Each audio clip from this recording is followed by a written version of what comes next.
You're locked on to Scotty G and the coach, Tim LaComb. Presented by Mountain Land Supply on 97.5, the KSL Sports Zone. 97.5, the KSL Sports Zone. Scott Gerard, the coach, Tim LaComb. Hope you're all having a tremendous day. I've known this guy for a long time, one of the best out there. KC Smurthwaite, consultant with Athletics and Men, kind enough to join us. KC, how you doing, my friend?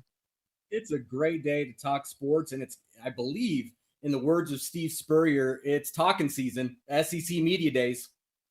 It is talking season indeed. All right, so I said on the show a couple days ago that Greg Sankey and Kirby Smart, these guys are posturing. There's no way they're going to break away. This is they're looking for leverage. It's all bluster. They don't have the guts to actually do it. You sent me a text this morning. You're like, hey.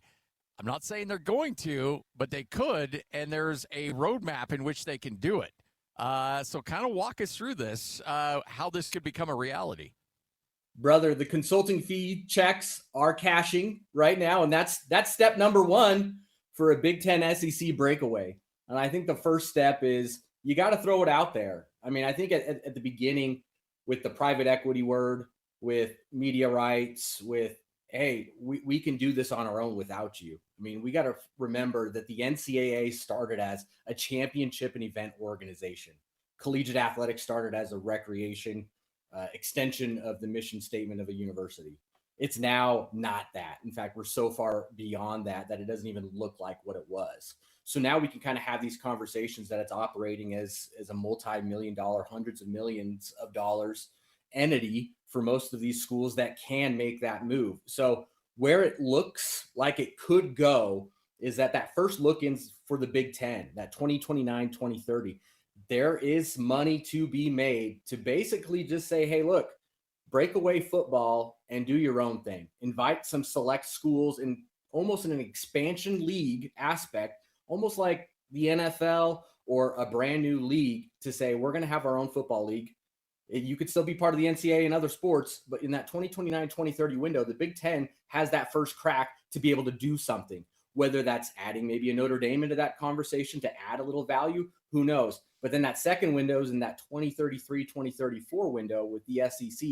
They have also an opportunity in that 2032, should they choose, but it's more likely in that 2033, 2034 window to make something happen. So I think it's now all of a sudden going from, hey, we could do this as just a little bit of a threat to flirting to, hey, let's actually look into this because there is a lot of money being thrown around even without private equity. So you're talking, those dates. So for the rest of everybody else that's just wanting to play college football, like, is there any kind of resolution that makes this period of time less bumpy, rocky? Do you see anything in the near future that could actually address some of the major issues going on? Absolutely. And it's happening right now, Coach, in the sense of the Protect College Sports Act. And now lawmakers, you've seen a couple of tweets out there from the media saying that we're now in deal mode. We're now looking across the table to the Big Ten and SEC saying, let's get a deal done. Because what that does with the Protect College Sports Act, the 100+ pages, even if it gets down to 50 or 6 pages, that protection isn't just about the college sports. That protection is also collecting, keeping everybody together. And that protection keeps Rutgers, which is a winner in realignment. It keeps Mississippi State, Vanderbilt with Georgia and Alabama. That's part of the protection. It keeps your Indiana, even beyond Kurt Cignetti in the national championship, in the conversation with Ohio State. That protection keeps everybody together, and it can give them a longer runway beyond that 2033, 2034. So in the moment right now, I think it's just getting a deal done. But part of that bargaining chip that Coach, you kind of mentioned, and even Scotty G, even earlier in the show, is you've got to be able to have some sort of leverage on both sides of it. But right now, the Big Ten and the SEC, they have the bargaining chips to say, we don't need you, because we forget the NCAA doesn't run college football playoff. The NCAA doesn't run bowl games.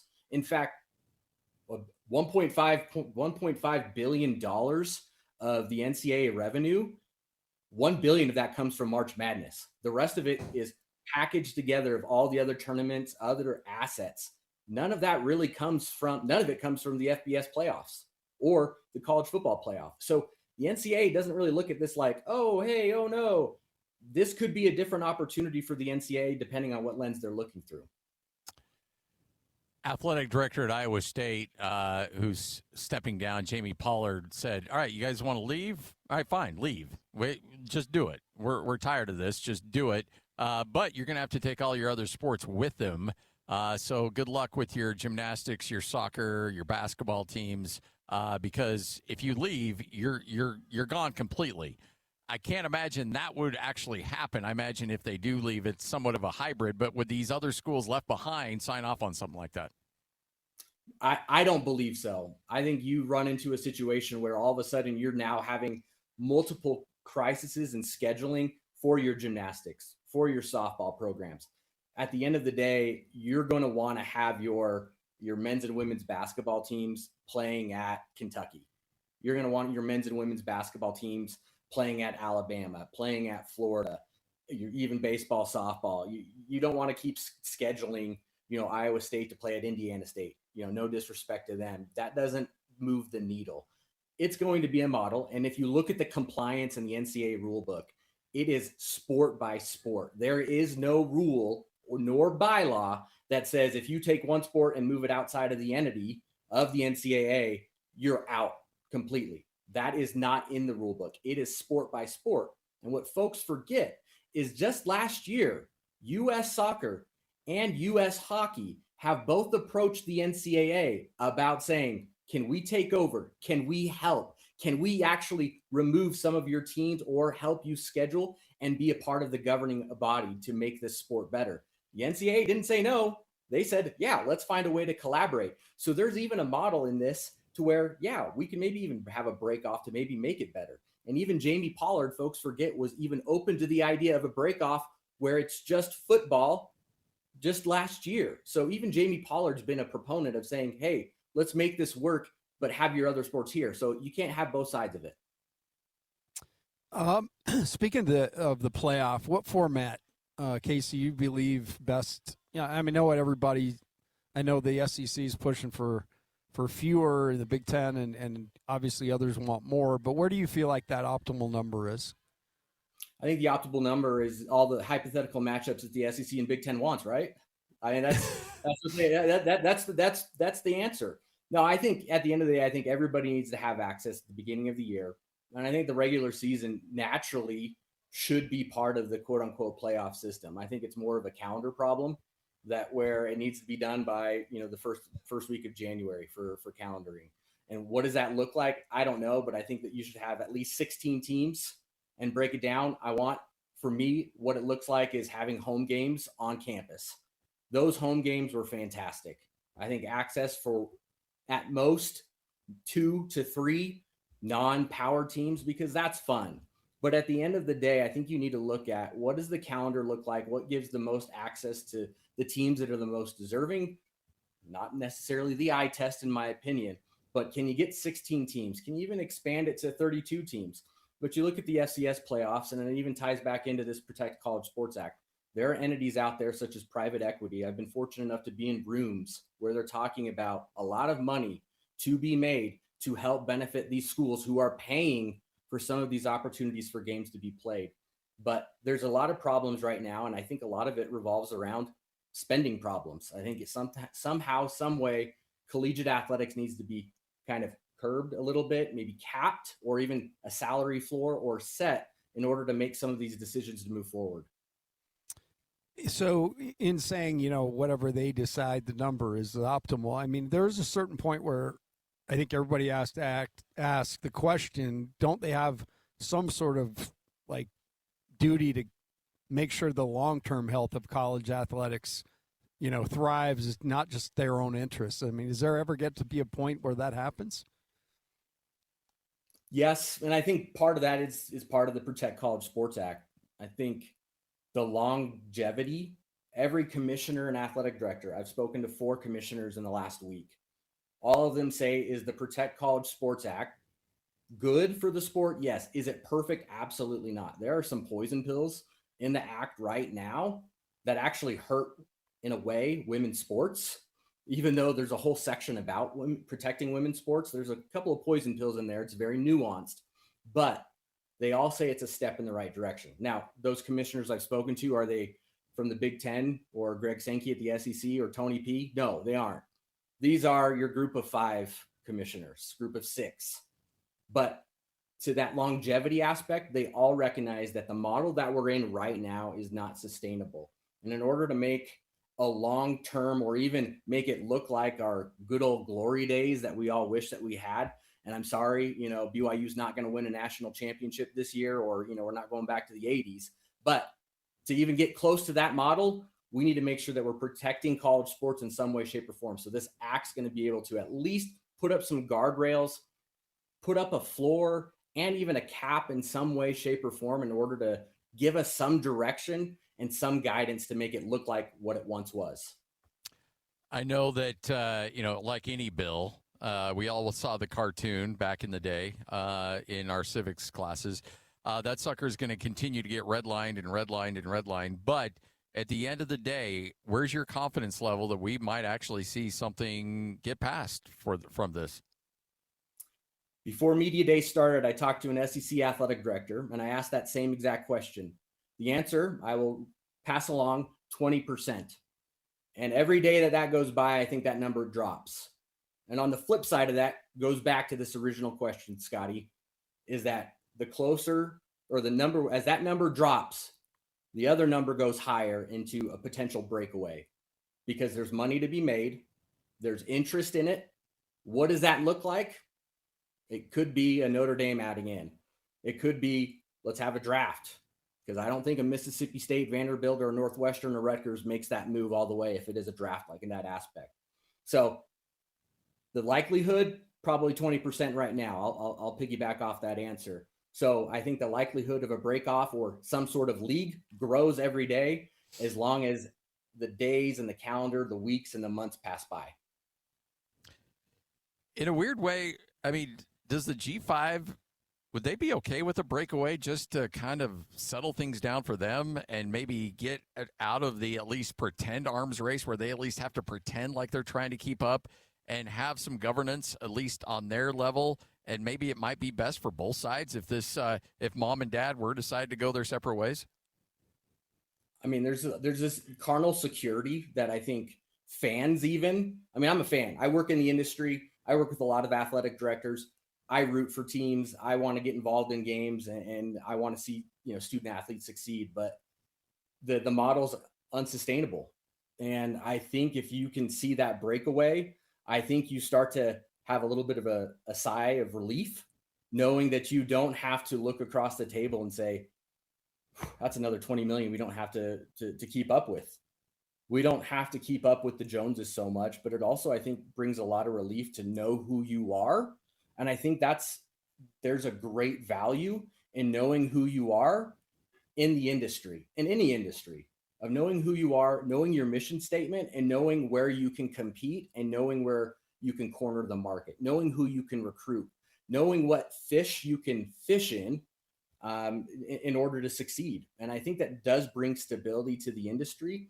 And at the end of the day, to Jamie Pollard's second comments about let them break away, yeah, make it. I think it's going to be great for the sport. And I think that trickle-down effect only impacts the group of 5, group of 6. And I know fans aren't going to like this, but I think there's going to be a day where, and there's a lot of money. There is a lot of money. We're talking home games, $5, $10, $12 million per game for Utah State, winning or being a runner-up, or winning the Pac-12, hosting a second-round playoff game to face the winner of the Mountain West versus the Big Sky Conference winner.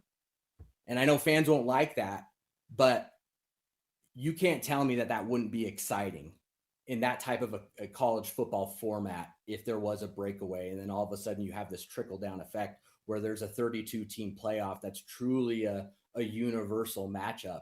And FCS teams are now kind of in this middle ground, and there's money to be made versus having to break even at the Idaho Potato Bowl. And I love the Potato Bowl. Or is that first round matchup, the Idaho Potato Bowl, being housed at Maverick Stadium? And it's that matchup of North Dakota State at Utah State. Who knows? But there is some interest, there is some traction, but the curiosity's there. I'm talking every day about it, but it's mainly private equity. There's problems, rising costs. You've got to find revenue somehow, some way, and there are people willing to pony up that money, both networks and private equity, that want to see it happen. Being an athletic director in this day and age has got to be just a never-ending, deluge of bad news.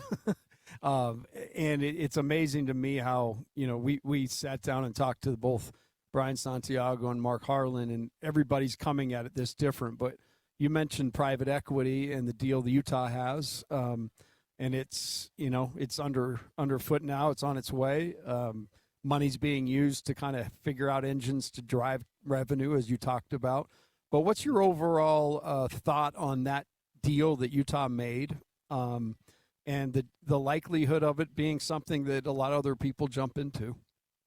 I think, for one, I'll preface this with, I hope it's successful. We're in the Beehive State. I want every school to succeed here.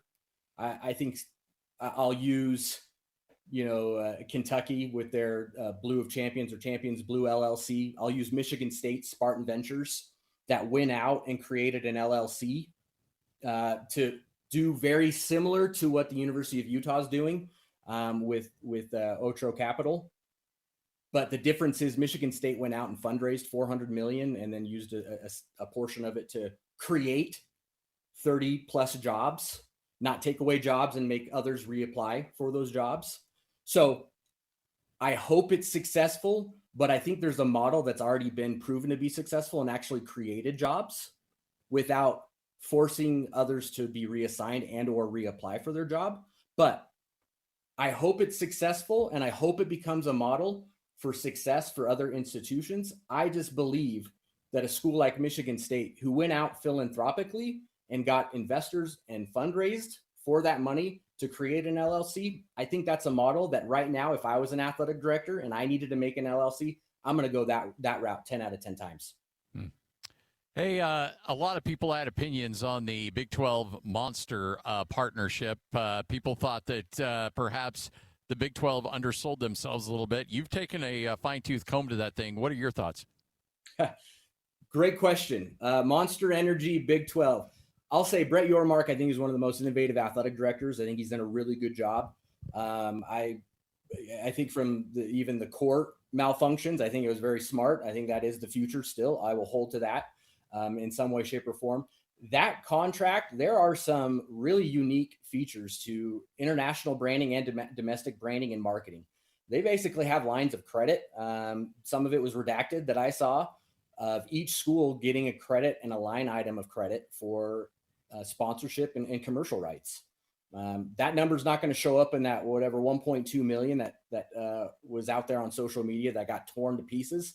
Do I believe that first cash number is a little low of the value? Yes, absolutely. But at the end of the day, if the Big 12's innovative branding and marketing to go worldwide is their true goal, then you have to say it's a win. Could you have gotten a little bit more money out of it? Yes. But, we're July, August. You've got to start to make a decision. And I think for a low-hanging fruit to get a deal done that's in millions of dollars, that's going to give you an international brand, along with Monster Energy, yeah, I think that's a win. Overall, there's a lot of schools and conferences right now that are still struggling to get any type of traction on a deal. So it kind of comes back to that whole, would you rather have half a loaf or no loaf going into the season when you have so many other expenses and line items that you have to go through? Go take the cash, go take the line item of credit for marketing and sponsorship, both domestically and internationally, and call it a win. Texas Tech announced recently a 15-year, $75 million agreement to rename Jones AT&T Stadium as Galaxy Stadium. And I assume that because that's a heck of a way to get a bunch of revenue from sponsorships, that's going to be probably more of what we see across the country. Yes, indeed. And to take that even a step further, one of the things that's out there, I posted a little bit about it, is the jersey patch sponsorship. Everything's going to be up for sale right now. Everything. I'll share this with my friends at KSL Sports Zone after this. you've seen Nike and Adidas even send out their own information that's contrary to what the NCAA has put out in terms of jersey patch information. They're saying that you can only have one jersey patch. And the Big 12 obviously put out their Monster Energy one, and some of these teams have already announced that they have their own jersey patches. So there's a lot of schools that are out there saying everything's for sale. Brett Yormark, again, a great innovative commissioner, in his opening press conference said, we're open for business. And I think you're seeing that as a trickle-down effect, whether it's Texas Tech on everything. We're open for business. And I think as these athletic directors' scopes, characteristics are all changing, they're going to be saying the same things. We're open for business. Oh, you see that on the court, that open space? We're open for business. I've even seen a sponsorship pitch deck for the urinals for a plumbing company at a school come across my desk. It's happening. Look at UVU and the Wolverines, the Fighting Jared Sumptions. They had some really cool and unique sponsorships in their brand new soccer stadium. There are some things out there that I have never seen before, or even sitting down in a bathroom and you're sitting in an enclosed cabin space and it's a sponsorship for a getaway. And that's the type of era that we're in. And for folks going back to jersey patches who have said, oh, we hate this, we don't want any branding on uniforms. Spoiler alert, there's been one on there for 30, 40 years. The Nike swoosh, the Under Armour X, or the 3-Stripe Life. You've already had one on there. You just haven't realized it. So we're in an era that we have to change, but that's also part of the bigger conversation. There are so many line items, so many expenses that are being added. So you have to pull from somewhere. And the biggest thing for me, the biggest thing for athletic directors is you can't keep taxing the fans. You can't keep taxing the students. You can't keep taxing the same people who've been supporting you day in and day out. And now you're finally going to get to a point where you can't do it anymore. Or you're going to be a St. Mary's that just got that a credit warning because they've been tapping into their endowment a little bit more than they should have been. And now you're going to get to a point where you're impacting the student, not just the student athlete, the student and the mission of a university, because you're making some decisions, not saying it's all athletics, but you're making some of these decisions that are going to impact the actual mission statement of a university. The Mountain West and the Pac-12, it kind of looks like to me, and you know my affiliation with Utah State. That's where I got to know you very well. But it to me, the Mountain West and the Pac-12 kind of look like that Spider-Man GIF where they're just pointing at each other. They're the same thing. I would love to see cooler heads prevail and this just be one giant conference. At what point do you think that nasty rivalry gets put away and maybe they can figure some stuff out here? Well, I want to know, if Gloria and Teresa, I've been meaning to ask them, are they exchanging Christmas cards? I don't think so. I think at one point, yes. And I don't think so anymore. Not so anymore. Like there's some, just in the West in general, there's some weird dynamics out West when it comes to conference affiliations. And part of that is just your national geography. I'm with you. I think there were 3 or 4 options on how it could have been done.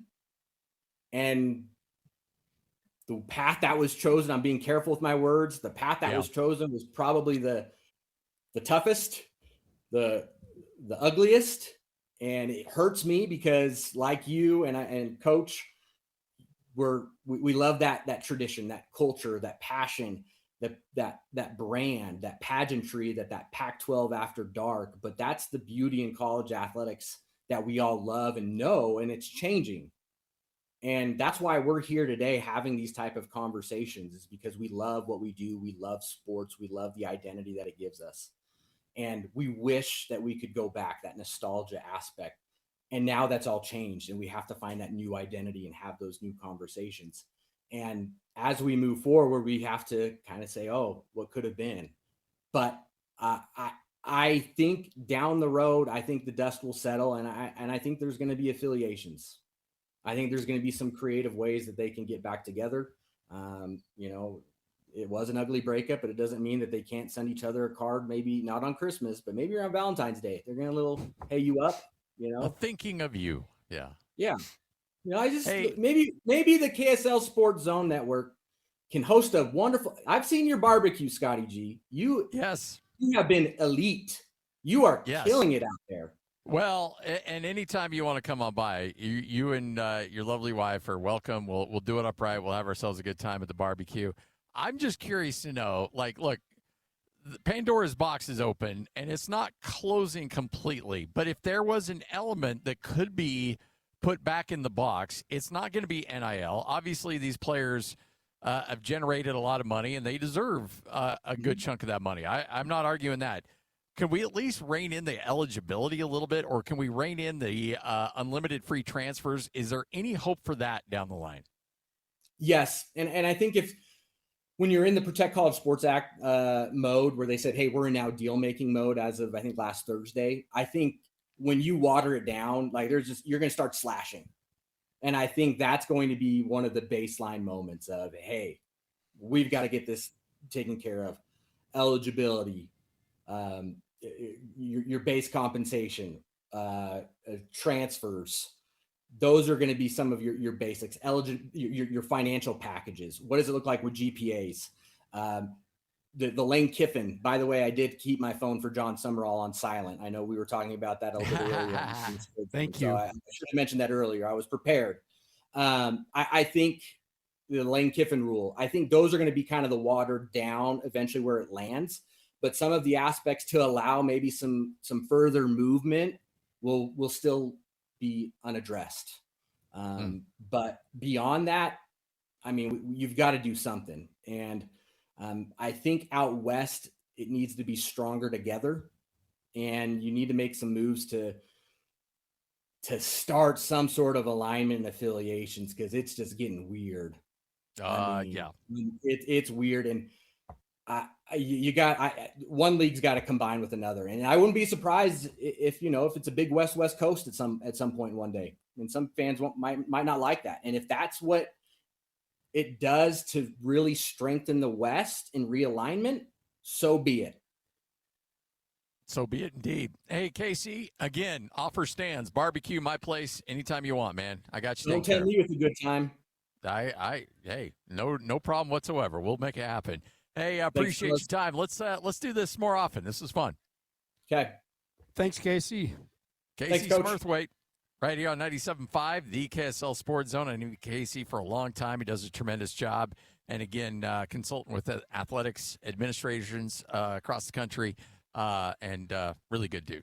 Absolutely good dude. He's on the front lines, man. He's getting a lot of info, a lot of intel. But I'm with him. I think everything's for sale. I think he brings up a great point. There's so much sponsorship, availability and that sort of thing in the right situation. So I look for them to have patches all over the place, man. Oh, yeah. Yep. Up and down their legs, probably.